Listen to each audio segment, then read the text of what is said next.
এইজন্য হাদিস শরীফ আসছে, আল্লাহ রাসূল সাল্লাল্লাহু আলাইহি বলছেন, আল মারউ মা মান আহাব্বা।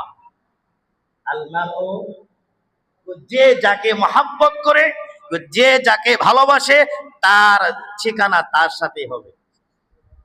আমি যদি নবীকে ভালোবাসে থাকি, আপনি আপনার মনকে প্রশ্ন করেন, তুমি কি নবীকে ভালোবাসো কিনা?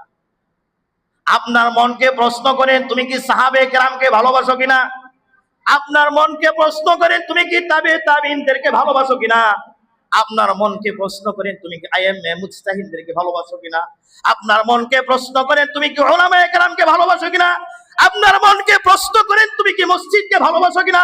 আপনার মনকে প্রশ্ন করেন, তুমি কি মাদ্রাসাকে ভালোবাসো কিনা? আপনার মনকে প্রশ্ন করেন, তুমি ইসলামকে ভালোবাসো কিনা? তুই ইসলামকে ভালোবেসে থাকো, আর তোমার মনে এই জবাব দেয়, হ্যাঁ আমি নবীকে ভালোবাসি, সাহাবে কেরামকে ভালোবাসি, তাবিঈনদেরকে ভালোবাসি, আইম্মে মুজতাহিদদেরকে ভালোবাসি, উলামায়ে কেরামকে ভালোবাসি, ইসলামকে ভালোবাসি, এই মনে সাক্ষ্য দে, তাহলে নিশ্চিত আপনি জেনে রাখেন, মৃত্যুবরণ করতে দেরি হবে, আল্লাহর জান্নাতে যেতে দেরি হবে না। সুবহানাল্লাহ।